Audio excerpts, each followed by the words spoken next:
So hi everyone, I hope you all are fine. तो आज हम स्टार्ट कर रहे हैं अपना नेक्स्ट चैप्टर जो कि है यूजर डिफाइंड मेथड्स। तो इसके बारे में थोड़ा थोड़ा पढ़ेंगे और इसमें जो लास्ट का टॉपिक है मेथड ओवरलोडिंग वो हम नेक्स्ट वीडियो में करेंगे, उसके क्वेश्चंस भी करेंगे। तो आज हम पढ़ रहे होंगे यूजर डिफाइंड मेथड्स के बारे में। सो प्रोग्राम क्या होता है सबसे पहले ये देख लेते हैं। अब program is a set of instruction given to computer. तो प्रोग्राम जब हम लिखते हैं तो हम कंप्यूटर को कुछ बातें बताते हैं करने के लिए, और इसमें जो इंस्ट्रक्शंस होते हैं वो किस फॉर्म में होते हैं? In the form of methods. तो मेथड्स के फॉर्म में प्रोग्राम के थ्रू इंस्ट्रक्शन देते हैं कंप्यूटर को। तो दो तरीके के मेथड्स हैं हमारे पास। पहला है सिस्टम डिफाइंड, दूसरा है यूजर डिफाइंड। सिस्टम डिफाइंड को बोलते हैं प्री डिफाइंड। प्री डिफाइंड मतलब पहले से डिफाइंड है कि उस मेथड में क्या होगा। जैसे कि मैथ डॉट पाव, ये एक मेथड है। ये क्या करता है? दो नंबर्स को लेता है और एक को उसकी पावर बता देता है। जैसे मैथ डॉट पावर 2,3 अगर मैं लिखूं तो इसका मतलब हुआ 2 की पावर 3। तो इसने क्या किया? इसने 2 की पावर 3 यानी एक पावर वाला वर्क किया और ये एक फंक्शन ने किया। तो ये क्या हुआ? एक सिस्टम डिफाइंड फंक्शन या फिर system defined method. Method function दोनों सेम चीज होती है। दूसरा है यूजर डिफाइंड, जो कि हम इस चैप्टर में डिटेल में पढ़ रहे होंगे। User defined method, user defined का मतलब हुआ कि हमने बनाया है, आपने खुद ने बनाया, और ये आप अपने हिसाब का बना सकते हैं। जैसे कि मैथ डॉट पावर क्या कर रहा है? पावर कैलकुलेट कर रहा है। इस हिसाब से आप अपने हिसाब से एक नया बना सकते हैं मेथड जो कि कोई डिफरेंट वर्क कर रहा होगा। सिंपल। अब हम पढ़ते हैं कि एडवांटेजेस ऑफ मेथड्स क्या है। मेथड्स हम बनाते ही क्यों हैं? तो कई सारे एडवांटेजेस हैं। सबसे पहला है कोड रीयूजेबिलिटी। आपने एक बार मेथड बना लिया, अब आप उसको दोबारा कहीं पर भी प्रोग्राम में कॉल कर सकते हैं और वो सेम वर्क करेगा। जैसे कि एक फंक्शन है, आपने बनाया सम का एक फंक्शन।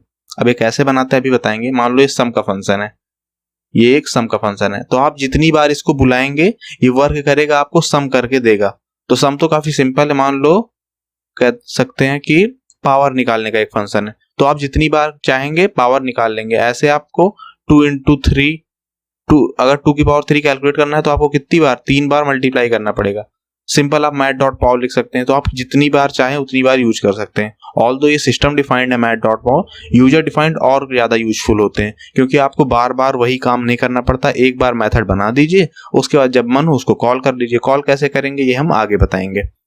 दूसरा है divide complex programs into manageable code blocks. तो मान लो एक बहुत लंबा प्रोग्राम है, बहुत सारी लाइंस हैं, तो आपको क्या होगा? आपको दिक्कत होगी उसको समझने में। अब मान लो इसको मैं पार्ट्स में डिवाइड कर दूं कि इतना पार्ट एक फंक्शन कर रहा है, इतना पार्ट एक फंक्शन कर रहा है, तो ये क्या होता है? ये एक मैनेजेबल कोड में कन्वर्ट हो जाता है। हमको समझ में आने लगता है, अच्छा ये फंक्शन ये काम कर रहा है और ये फंक्शन ये काम कर रहा है। तो काफी ज्यादा कंफ्यूजन कम हो जाती है हमको मेथड्स का यूज करके। तो इसलिए यह काफी ज्यादा यूजफुल है, काफी ज्यादा फायदेमंद है। तीसरा है इम्प्रूव रीडेबिलिटी। तो आपको जब अलग अलग मेथड्स में दिख रहा होता है तो आपके लिए काफी ज्यादा आसानी हो जाती है। चौथा है make debugging of code easier. Debugging का मतलब होता है कि दोबारा मान लो आपको कोड चेक करना हो और पता करना हो कि इसमें गलतियां कहाँ हैं, तो आप मेथड्स रहते हैं तो आपको काफी ज्यादा आसानी रहती है कोड को डीबग करने में। आप इनमें से 2-3 अच्छे से याद कर लीजिएगा फंक्शंस, और बाकी पता आपको सारे होने चाहिए बुक्स में जितने हैं। 2 या 3 लिखने को आते हैं क्वेश्चन जब भी पूछता है। अब बढ़ते हैं आगे। मेथड डिफाइन कैसे करेंगे हम, कोई भी मेथड बनाएंगे कैसे? तो मेथड में कुछ चीजें होती हैं। सबसे पहला है हमारे पास एक्सेस मॉडिफायर, फिर हमारे पास है टाइप, हमारे पास फिर मेथड नेम और मेथड के अंदर कुछ पैरामीटर्स होंगे। इतनी सारी चीजों को एक साथ बोलते हैं मेथड प्रोटोटाइप। ये जो पहली लाइन है हमारे फंक्शन की, इसको हम बोलते हैं मेथड प्रोटोटाइप। एक्सेस मॉडिफायर सबसे पहले समझते हैं क्या होता है। कई सारे एक्सेस मॉडिफायर हैं, public, private, protected and default. नीचे वाला जो एग्जांपल है, एग्जांपल नंबर 1, इसमें क्या है? इसमें पब्लिक यूज किया है, मतलब कि ये फंक्शन पब्लिक है, कोई भी इसे यूज कर सकता है। अब मैं इसको प्राइवेट लिख दूं तो ये प्राइवेट हो जाएगा। अभी इस पर ज्यादा ध्यान मत दीजिए, आगे के चैप्टर में पब्लिक, प्राइवेट, प्रोटेक्टेड फिर से पढ़ाया जाएगा, तो अभी आप इसको ध्यान दीजिएगा। अभी सिर्फ इतना ध्यान रखिए कि पब्लिक एक एक्सेस मॉडिफायर है। फिर इंट है। इंट का मतलब हुआ कि ये इंट क्या है? टाइप है। तो टाइप का मतलब हुआ कि क्या ये वैल्यू रिटर्न करेगा फंक्शन? ये फंक्शन कोई वैल्यू रिटर्न करेगा। अगर इंट लिखा है तो मतलब कि एक इंटीजर वैल्यू को रिटर्न करेगा। अगर डबल लिखा है तो एक डबल वैल्यू को रिटर्न करेगा, कैर लिखा है तो एक कैरेक्टर वैल्यू को रिटर्न करेगा। अगर कुछ नहीं रिटर्न करेगा तो उस केस में होगा वॉइड। अगर वॉइड लिखा है इंट की जगह, इसका मतलब कि ये फंक्शन कुछ नहीं रिटर्न करेगा। फिर उसके बाद है सम। सम क्या है? इस मेथड का नाम है, आप मेथड को एक नाम देंगे तो वो क्या है? सम। इस केस में है सम। फिर पैरामीटर्स। पैरामीटर्स क्या होते हैं कि ये इनपुट लेगा, तो यहां पर हमको दो इनपुट मिल रहे हैं, दो टाइप के इनपुट मिल रहे हैं, ए और बी दोनों इंटीजर टाइप के हैं।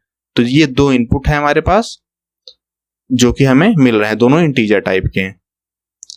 अब नीचे देखिए एक लाइन है, int sum is equal to A plus B. तो यहां पर हमने क्या किया, इस लाइन ने सम कैलकुलेट किया। ए प्लस बी का मतलब एक सम कैलकुलेट हुआ और सम वाले वेरिएबल में कॉपी हो गया। तो सम में क्या वैल्यू आ गई? ए प्लस बी, जो ए और बी में हो दोनों को सम करके सम में कॉपी कर दिया। फिर रिटर्न सम। रिटर्न सम का मतलब हुआ इसने वैल्यू रिटर्न करी। कहाँ रिटर्न करी? जहां पर ये कॉल हुआ होगा वहां पर ये वैल्यू जाएगी। जहां पर भी इस फंक्शन को कॉल किया जाएगा और ए और बी में वैल्यू दी जाएगी, वहां पर ये सम जाएगा। अभी रिटर्न वाला केस थोड़ा आगे हम अच्छे से समझा रहे होंगे एक प्रोग्राम की हेल्प से। तो अभी बस इतना समझ लीजिए कि एक फंक्शन दिखता कैसा है। ये जो सबसे पहली लाइन होती है फंक्शन डिफिनीशन में, इसको प्रोटोटाइप या फिर मेथड हेडर बोलते हैं। और इसमें मैंने सारी चीजें समझा दी क्या क्या चीजें हैं। अब आगे बढ़ते हैं, इन्वोकिंग मेथड्स। अब ये मेथड कॉल वाला आ गया कि मेथड कॉल कैसे होता है। अब ये ध्यान से देखिएगा, काफी ज्यादा इंपॉर्टेंट है, आगे आपको बहुत ज्यादा चीजें इसमें से समझनी है। एक क्लास है, क्लास कैलकुलेटर। तो एक प्रोग्राम है, उसका नाम है कैलकुलेटर, क्लास कैलकुलेटर क्लास का नाम। फिर हमारे पास दो फंक्शन है, एक है इंट प्रोडक्ट, इंट टाइप का है। दूसरा है वॉइड मेन। मेन फंक्शन से प्रोग्राम स्टार्ट होता है, ठीक है। प्रोग्राम का एग्जीक्यूशन कहां से स्टार्ट होता है? मेन फंक्शन से। प्रोग्रामर ने कंपाइलर सबसे पहले इस फंक्शन को इग्नोर करेगा, सबसे पहले मेन फंक्शन के पास आएगा, वहां से स्टार्ट करेगा। तो कंपाइलर क्या करेगा? सबसे पहले वॉइड मेन में आया, इस वाले फंक्शन में आया, इंट x इक्वल टू 10। इसको क्या मिला कि x एक वेरिएबल है उसमें 10 वैल्यू है, y एक वेरिएबल है उसमें 5 वैल्यू है। फिर एक माई रिजल्ट, एक यहाँ पर वेरिएबल है माई रिजल्ट, इसमें कोई वैल्यू नहीं है अभी। फिर इसने क्या देखा? My result is equal to product x comma Y. ये हो गई हमारी कॉलिंग वाली लाइन। ये क्या है? फंक्शन कॉलिंग वाली लाइन। ये क्या करेगा? ये चेक करेगा प्रोडक्ट, वो कहेगा ये प्रोडक्ट क्या है। वो फिर पूरे प्रोग्राम में ढूंढेगा प्रोडक्ट कहाँ मिला, ये मिला हमारे पास, ये एक प्रोडक्ट। तो ये क्या है? एक फंक्शन है प्रोडक्ट। और प्रोडक्ट के आगे क्या लिखा है? x comma Y. तो अच्छा, क्या प्रोडक्ट में कोई दो चीजें हैं? तो अच्छा, यहाँ पर इंट a और इंट b है। तो x और y में जो वैल्यू होगी वो यहां पर आएगी। x और y में जो वैल्यू है वो a और b को मिलेगी रिस्पेक्टिवली, इसको मैच करेगा, ठीक है। ये product int a comma int b, और यहाँ पर क्या है? x y दोनों इंट टाइप के हैं। तो x और y में जो वैल्यू होगी वो a और b में चली जाएगी। तो a के पास कितना आ गया? x में क्या है? 10। और y के पास और b के पास y आया जिसमें क्या है? 5। तो इसको क्या मिला? 10 मिला, और इसको क्या मिला? 5 मिला। फिर नीचे क्या होगा? Int result is equal to a multiplied by b। तो यहां पर क्या होगा? रिजल्ट में कितना कॉपी हो जाएगा? a मल्टीप्लाई b यानी 50। तो रिजल्ट में 50 आ गया। फिर नेक्स्ट लाइन है रिटर्न रिजल्ट। रिजल्ट को रिटर्न करो, कहां करो? जहां से कॉल आया था। कॉल कहां से आया था? कॉल आया था यहां से। तो यहां पर क्या आ जाएगा? 50 आ जाएगा। 50 किस में चला जाएगा? माई रिजल्ट में। तो एट लास्ट क्या हुआ? माई रिजल्ट में 50 आ गया। फिर इसको हम प्रिंट भी करा सकते हैं। यहां पर एक स्टेटमेंट लिख सकता हूं इसके नीचे, जस्ट इस लाइन के नीचे, इस लाइन के जस्ट नीचे मैं लिख दूंगा system dot out dot print talon. क्या प्रिंट कर दूंगा? माई रिजल्ट। तो माई रिजल्ट में जो वैल्यू होगी वो प्रिंट हो जाएगी एज इट इज। तो ये था हमारा कॉलिंग का। कॉल कैसे हुआ याद आया ना? कॉल कैसे हुआ ये ध्यान में आ गया ना सबको? कैसे आया? हमको सिर्फ लिखना क्या है? प्रोडक्ट। यहाँ पर हमने फंक्शन का नाम लिखा और उसके बाद जितने उसमें पैरामीटर्स हैं उतनी वैल्यूज दे दी और उसको किसी एक वेरिएबल में कॉपी करा लिया, सिंपल। बस कॉलिंग का फंक्शन समझ में आना चाहिए। ये प्रोग्राम पूरा समझ में आया जरूरी नहीं है, क्योंकि अभी आप सिर्फ स्टार्ट कर रहे हैं। कॉलिंग अगर समझ में ना आई हो तो फिर से वापस वीडियो में जाकर के फिर से देख लीजिएगा। अब हम पढ़ते हैं दूसरे टॉपिक पर, जो कि है एक्चुअल एंड फॉर्मल पैरामीटर। तो यहाँ पर आपको दो पैरामीटर दिख रहे होंगे, पहला है ये और दूसरा है ये x, y। तो दो पैरामीटर आपको दिख रहे होंगे। इन दोनों में एक एक्चुअल पैरामीटर है और एक फॉर्मल पैरामीटर है। तो ये जो नीचे है ये कॉलिंग वाला है और ये जो ऊपर है ये क्या है, ये फंक्शन की डिफिनीशन है। ये फंक्शन डिफिनीशन है और नीचे क्या है, नीचे फंक्शन कॉल है। यहां से कॉलिंग हुई थी और ये फंक्शन की एक्चुअल डिफिनीशन है। तो जो पैरामीटर्स कॉलिंग में होते हैं, कॉलिंग में जो पैरामीटर्स होते हैं उनको हम बोलते हैं एक्चुअल पैरामीटर।